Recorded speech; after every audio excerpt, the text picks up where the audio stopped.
Hello and welcome to a very special episode of a weekly deathmatch, because this is the final episode of the decade. There you go, I got you. You were like, oh no, my much beloved weekly deathmatch series is leaving, but no, it's not. It's not going anywhere. Before I get into the topic of today's video, which you may have already guessed, I just want to talk about Halo for a quick 2 seconds. I have lowered the sensitivity quite drastically on my aiming to kind of, well, when I plugged my controller in and I noticed that I was doing much better, I then decided to put a sensitivity up because I didn't like how stiff it felt, and then I immediately started being awful again. So I realised that if I just lowered the sensitivity with mouse and keyboard controls, I might be able to emulate some of the better performance I was getting from my controller, and I think I do, even though neither of these matches, because spoilers, there's 2 of them in this video, neither of them really start very well, but I think they're pretty decent matches, and I think it's pretty fun to play with. I mean, the only issue is that I can't really spin around as quickly as I'm used to, and I don't have a huge amount of mouse space next to my keyboard. I have one of those desks where you kind of put the keyboard in the little drawer, and then you kind of like bring it out, and the mouse is next to it down there as well. But yeah, that's, I mean, I'm still, it's pretty, it's good, it's fine, it's fun, it's great. But yes, it is the end of the decade of our Lord, 2010. What? I don't know what I'm saying.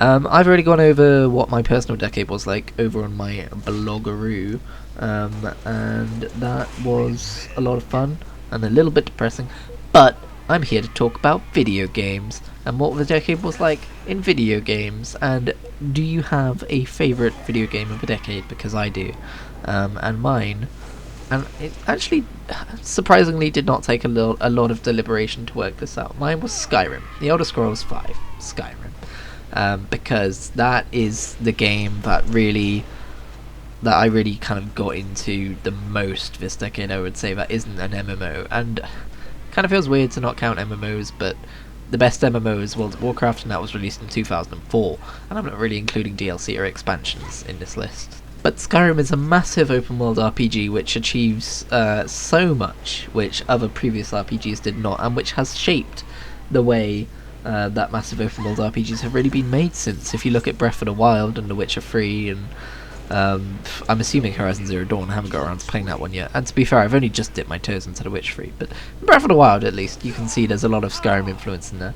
But also it's a world I always love coming back to and exploring and stuff, and it's a game I actually perfected. I 100% completed Skyrim, and out of all of the games for me to go and 100% complete, Skyrim is certainly one of the more difficult, well, I don't know about difficult, but one of the longer ones to do.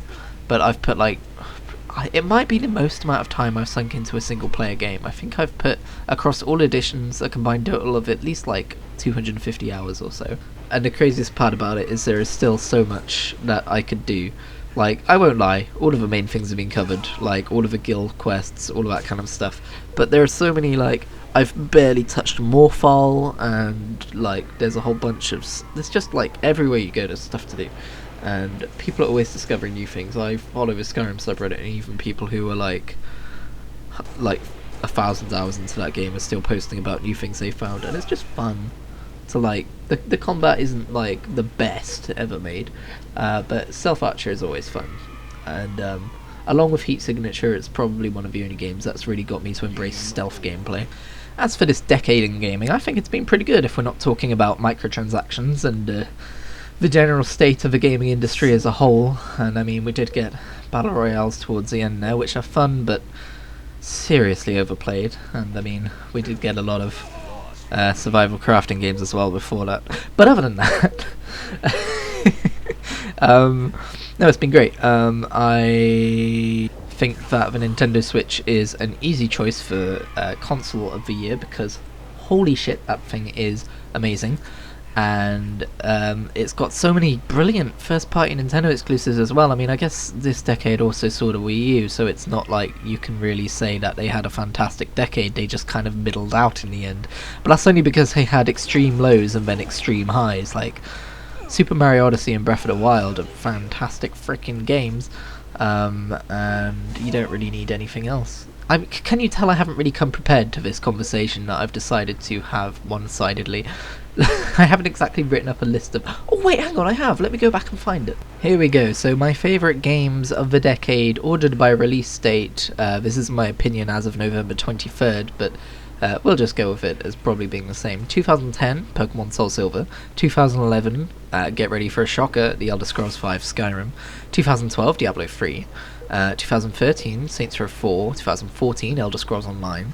2015, GTA 5 PC. That's kind of a cheat. I couldn't really find anything in 2015 that was really good.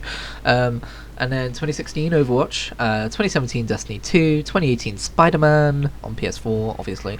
And 2019, Crash Team Racing Nitro Fueled. Although I think I'm going to change that one because that's not really my game of the year anymore.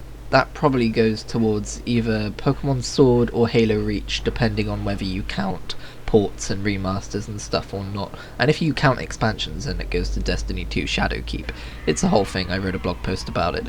But hey, while we're here, if you want to hear about my favourite movies, then 2010 is incorrect and I won't speak its name. 2011 is In Time. Okay, this should immediately flag the fact that I'm not a big movie watcher. 2012 is Avengers, 2013 is Man of Steel, 2014 is a Lego Movie, 2015 is Star Wars Episode 7 Force Awakens, 2016 is Warcraft, 2017 is Thor Ragnarok, which is probably one of the strongest movies on this list, followed by 2018 Spider-Man Into the Spider-Verse, which is the strongest movie on this list, and 2019 I've got down as Avengers Endgame. And now that I've seen Star Wars Episode 9, I can say that my favourite movie of this year is Avengers Endgame. I really don't watch much movie outside of a kind of superhero genre stuff. I really need to. It's a glaring flaw in my movie watching stuff. It's just hard to go over a decade of stuff, because a decade is a long ass time. A decade ago I was preparing for my GCSEs. A decade ago I thought I was going to be an author in 10 years. Oh boy, that didn't happen. It could have happened, and it might still happen in the future, but it sure didn't happen in that time frame. A decade ago I did not think it would take me a decade to be able to play Halo Reach. I thought I'd probably just end up buying an Xbox or something, but you know, that's the way the cookie crumbles, I guess. This video was going to be longer. I was going to include loading screens and stuff because I thought it would take a long time to talk about a decade, but I really don't have a whole lot to say. I will say this decade doesn't seem to have had an amazing year like the previous decade did, because the previous year had 2004, and 2004 had all of the best games ever made release within the same year. If you just go back and look, I don't know it off the top of my head, but every time I see it I'm always like, oh, of course that released in 2004, everything good released in 2004.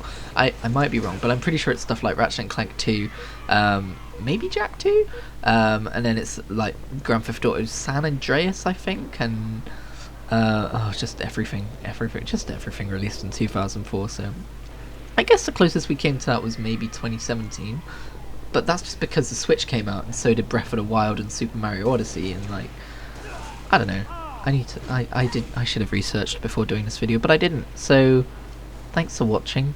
I'll see you in the next decade. I sure do document these things though, like, I wrote a lot of stuff across a lot of websites, but in the next decade it's probably all just going to be in one place.